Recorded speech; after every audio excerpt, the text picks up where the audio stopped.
लोकशाहीचा बुलंद आवाज, रिपब्लिकन वार्ता, महाराष्ट्र. शिवसेना पुरस्कृत उमेदवारांच्या प्रचारार्थ नारळ फोडून सुरुवात. खुलताबाद तालुक्यातील सुलतानपूर येथे युवा नेते संतोष माने यांच्या हस्ते नारळ फोडून प्रचाराला सुरुवात. बातमी खुलताबाद येथून. आज दिनांक 30 जानेवारी रोजी सकाळी 10 वाजता खुलताबाद तालुक्यातील सुलतानपूर बसस्टँड परिसरात युवा नेते संतोष माने यांच्या प्रमुख उपस्थितीत नारळ फोडून प्रचाराला सुरुवात करण्यात आली. यावेळी माजी पंचायत समिती सभापती किशोरबापू कुकलारे यांनी बोलताना सांगितले की आम्ही जनतेचे सेवक आहोत आणि सेवा करण्याची संधी ही मायबाप जनता आम्हाला देतील अशी आम्हाला खात्री असून ह्या सुशिक्षित नवयुवकांकडून शेतकऱ्यांचे प्रश्न सोडवू असेही त्यांनी सांगितले. युवा नेते संतोष माने यांनी देखील आम्ही ह्या उमेदवारांच्या पाठीमागे उभे आहोत. या सुशिक्षित नवयुवकांना मोठ्या मताधिक्याने निवडून द्या व जिल्हा परिषद अध्यक्ष ह्या शिवसेनेचाच राहील हे देखील त्यांनी आवर्जून सांगितले. यावेळी उमेदवार वनिता निखिल चव्हाण, सविता अतुल चव्हाण, सय्यद शाहरुख, विनोद चव्हाण, भारत भूमे, विशाल दनके, अक्षय मोरे व पंचक्रोशीतील कार्यकर्ते हजारोंच्या संख्येने उपस्थित होते. आणि सुलतानपूरचा तर किस्सा होता, सगळ्या जाती धर्माचे आशीर्वाद होते.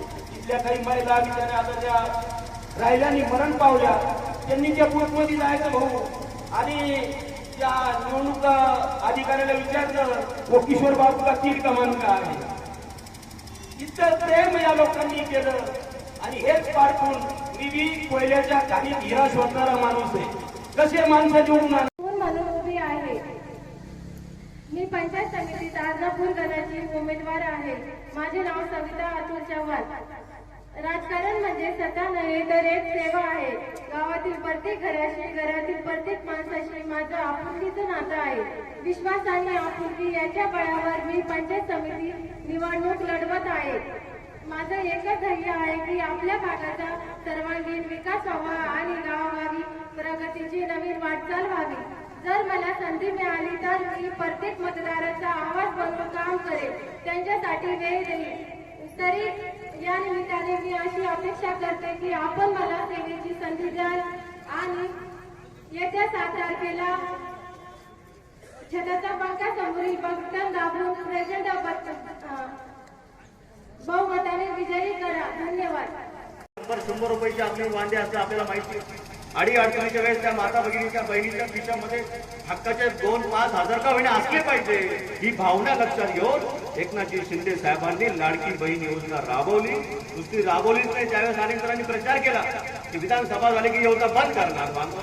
विधानसभा होऊन 1 वर्ष झालंय तरी देखील आज ही योजना तेवढ्याच इमानदारीने प्रत्येक महिलेच्या खात्यामध्ये पैसे येतात.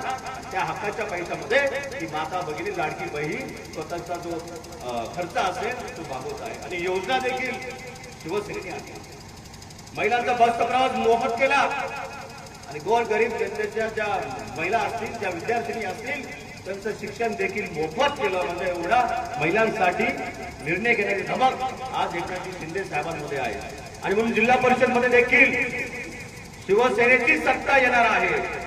शिवसेनेचाच अध्यक्ष तिथे विराजमान होणार आहे आणि त्या शिवसेनेच्या अध्यक्ष पदाच्या उमेदवाराला मतदान आपली विद्यार्थी करणार आहे. एवढं लक्षात ठेवा.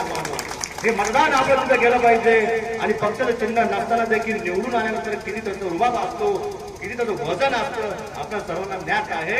आणि म्हणून हे वजन आपल्या मताचा आशीर्वादारूपी आपल्याला 7 तारखेला तिथे जायचं आहे. धनुष्यबाण तिथे नसणार आहे. तुम्ही जाताना तिथे आता शिवसेना आम्ही केलं, तुम्ही जाऊन धनुष्यबाण शोधताल. धनुष्यबाणाचा आशीर्वाद नक्कीच आहे. तिथे आपल्याला कमी बशी आणि आपल्याला हे स्वतःचा पंखा हे बटन शोधायचं. रिपब्लिकन वार्ता महाराष्ट्र न्यूज साठी खुलताबाद तालुका प्रतिनिधी किरण महेर.